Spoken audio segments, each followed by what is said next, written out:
morning, everybody. Welcome back to day 2 of our forum. I hope you had a wonderful dinner last night and enjoyed the entertainment provided by our feast. It seemed to be a wonderful occasion. And as is the normal practice, I wondered if we could just give a show of hands for organising such a wonderful event for us all.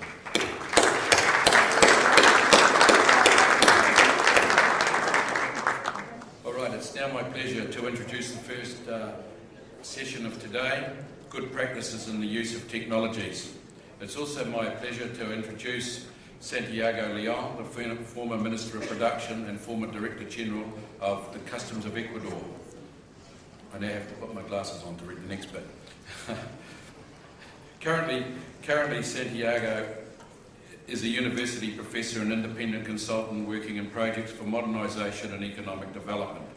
He has been a consultant for the United Nations at the Development Programme and has a great experience in the field of public administrations. Within the Government of Ecuador, he has been the Director-General of Customs for more than 5 years, where he led the process of transformation, restructuring and modernisation of the institution and created several cutting-edge projects such as Signal Window for foreign trade in Ecuador. Within the government, he was also appointed as Temporary Minister of Agriculture, Livestock, Aquaculture and Fisheries. Additionally, in the international field, he has served as the chair of the WCO's Audit Committee. It's now my pleasure to introduce Santiago and his panel. Santiago, the floor is yours.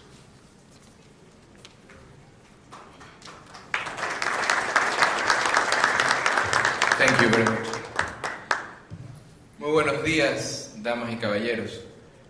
Un honor tener la oportunidad de dirigir esta sesión tan importante, por lo cual agradezco a los organizadores de la Organización Mundial de Aduana por esta organización y, como no, a los anfitriones y dueños de casa por tan cálido recibimiento y además de hacernos pasar tan bien.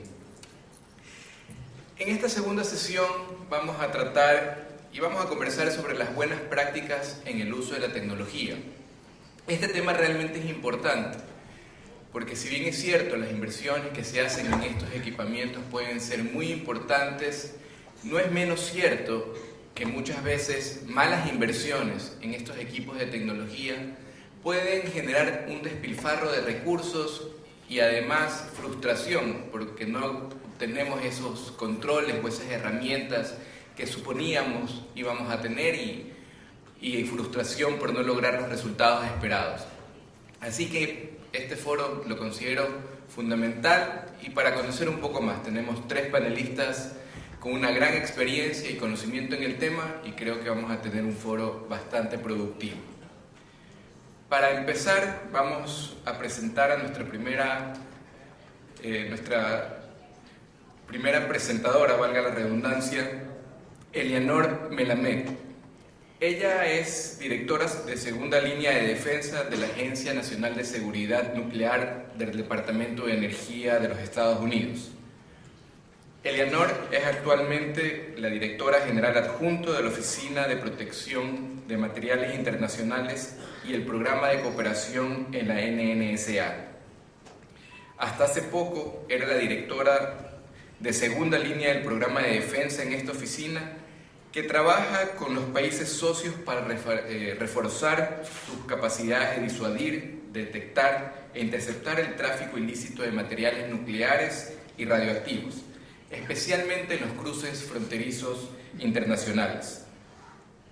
Adicionalmente, también dirigió la iniciativa de ciudades nucleares, también en la NNSA. Antes de llegar a la NNSA, trabajó en la Oficina de Seguridad Ambiental y Salud del Departamento de Energía como directora de la Oficina de Experimentos de Radiación Humanos y luego como directora de la Oficina de Registros, Investigación y Datos y Acceso a los Estudios de la Salud. Como podemos ver, tiene una amplia experiencia en el trabajo internacional y la gran experiencia en creación de capacidades para combatir el contrabando nuclear mediante un mejor control de fronteras y una estricta aplicación de la ley. Ella nos va a ayudar presentando el tema las tecnologías de detección nuclear y radiológica. Bienvenida, Eleanor, muchas gracias.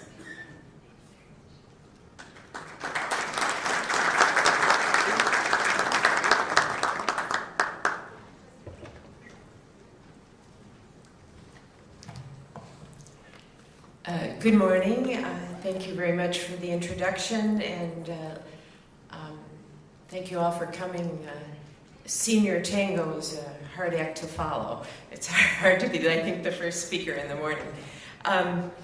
I really appreciate the invitation from the WCO to participate in this conference, and I want to thank our colleague from Argentina for making this conference possible. My perspective here, as you can tell from the introduction, is entirely from the point of view of radiation detection technology. The Second Line of Defense program, which is the program I lead in the National Nuclear Security Administration of the Department of Energy, has worked extensively in this area. We have worked worldwide.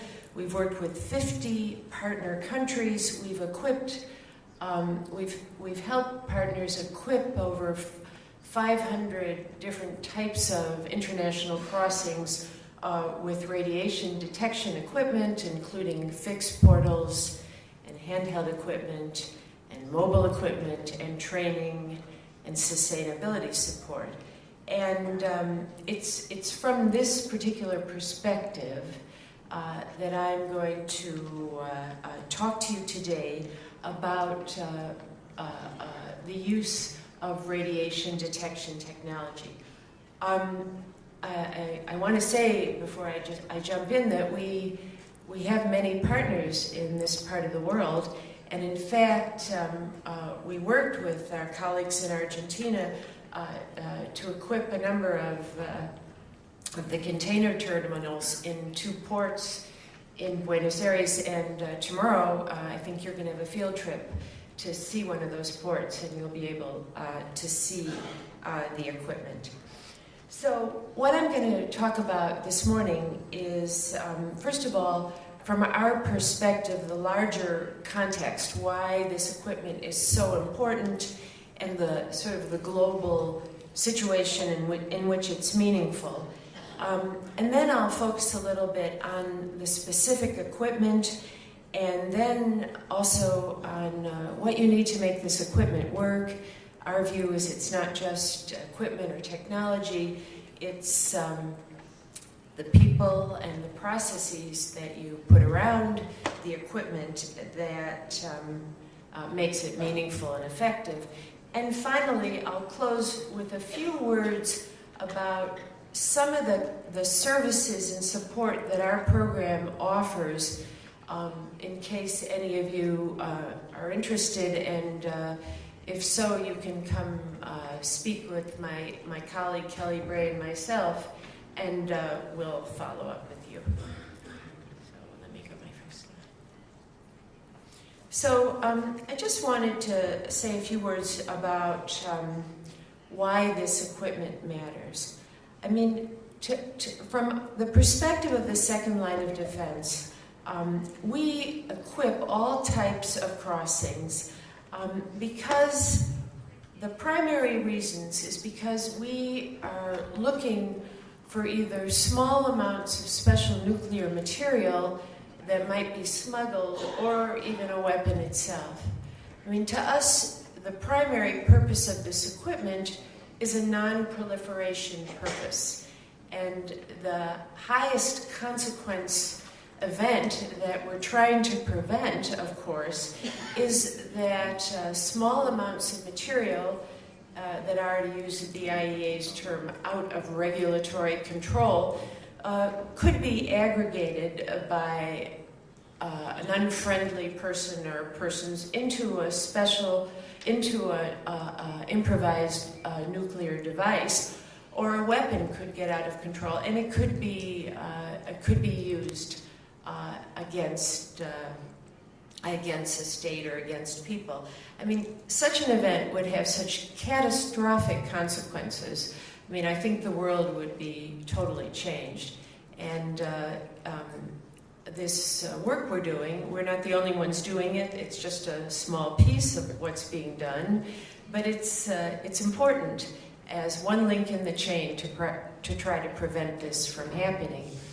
In addition, we're also concerned about what we call a radiological dispersal device, which would be of slightly less consequence, but still significant. That would be putting some radiological material like cesium or there are others into a conventional bomb and dispersing it. It wouldn't have the consequences for human life of an IND, but it would nonetheless have serious consequences and great impact.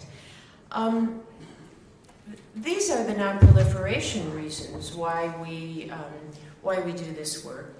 But there are very significant sort of what we would consider ancillary benefits to this effort. Equipment deployed for this kind of non-proliferation purpose, effectively used and calibrated, can also easily see goods that are moving through the global supply chain, across any type of borders that may be contaminated with our radioactive material. I mean, finding special nuclear material or finding a weapon is a high consequence but rare event. But we all know that there are a lot of contaminated goods, foodstuffs, scrap. We've had reports of toys, all sorts of things that move through the global supply chain. And this equipment is an excellent tool for ensuring that you detect this before it comes into your country. So in summary, from our perspective, radiation detection is a crucial customs enforcement tool that is essential for the global non-proliferation efforts. It facilitates trade and it ensures the safety and security of a country's citizens. So having sort of laid out what we believe are the underlying reasons, let me just talk a little broadly about the approach. For us, again, we would emphasize that collaboration in this area is the most crucial thing.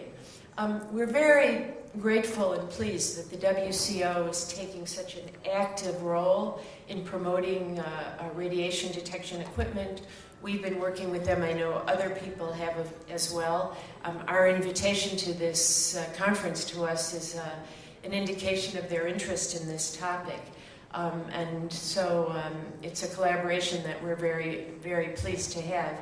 I mean, you need collaboration at the national level, the regional level, and the international level to make these systems work closely. At the national level, there are a number of groups that need to be involved. Customs or sometimes other kinds of border agencies. You need the participation of your nuclear regulatory agencies or authorities who are going to provide the support and reach back if you do have an alarm. You're also have to remember, and actually you're probably an audience that knows about this better than I, that at certain kinds of border, international crossings, airports and seaports, there are so many players involved. There are port authorities and airport authorities and security officials, as well as customs and border control. And all these groups have to sort of essentially be on board and play their role when you deploy this type of detection equipment in order to figure out where you're going to put it and not to interfere with the flow of people and traffic and so forth. And then at the regional level, I think it's pretty straightforward. I mean, smuggling by nature is a cross-border event, and you need to work with your neighbors through information sharing, exercises, all kinds of collaborations to ensure that the systems are effective. And finally, of course, internationally, there are a number of groups and organizations that are active in this area and are a tremendous source of support. The WCO, our program we've mentioned, of course, the International Atomic Energy Agency, which really sets the standards and provides the international leadership in the area, and is a tremendous source of support to countries who are interested in providing detection equipment. The Border Monitoring Working Group, which is a sort of a consortium of donor countries that work to deconflict their support and to extend the reach of their aid efforts, and the Global Partnership, which is a group of donors that will work and will provide support in this area. And I think it's worth mentioning in the context of talking about some of these regional collaborations that recently the Dominican Republic, one of our partners in the region, hosted an excellent workshop at a WCO facility in Santo Domingo, I think it was in September, on sustaining successful radiation detection operations. Maybe a number of you were present at it. And it's that kind of excellent collaboration that is really, we believe, incredibly important. So all of this collaboration is aimed at one strategy, really. It's to build the global capacity to reduce the risk of illicit trafficking. It's through deterrence, which is deploying the equipment judiciously and appropriately. It's through detection. When you get an instrument alarm or an alert, you locate, you identify, and you secure the source, or you do whatever needs to be done during alarm adjudication. And then you need to have the support, the training, the regulatory development exercises for making sure the whole interdiction process is effective.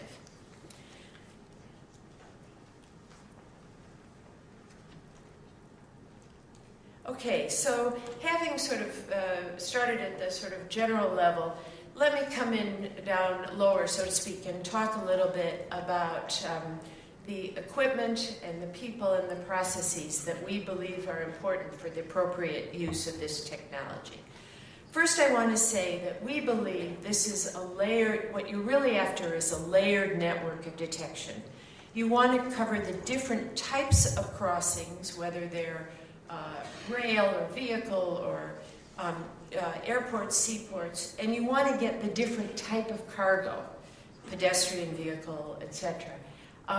So what you're looking for is a judicious assessment of where you think this equipment needs to go, and as complete coverage as you can at all of these different sites to get the different modes of traffic. Now we use different kinds of equipment, and there are definitely multiple kinds of equipment out there that you can use. But there are some characteristics of the equipment that we strongly believe are important. We believe that all the radiation detection equipment you use should have the capability to detect both gamma and neutron signals. We believe that it should have been tested to ensure that it has the capability to detect small quantities of material. We test all the equipment we deploy. There are a number of objective testing regimes out there. The EU, the IEA, and the US participate in them. There was recently one called ITRAP. So there's a lot of information out there about the capabilities of equipment. One other important thing to keep in mind about equipment, seems simple, but it's not at all trivial, is you're looking for something robust and sustainable. You don't want something that will require incredibly complex maintenance, and you want something that can stand up to what are sometimes very harsh conditions in seaports, at various remote border crossings, etc. So I brought some pictures I thought you might be interested in. Let's see if I can get them. Of some of the equipment that we've worked with partners to deploy. These are fixed, oops, I went too far.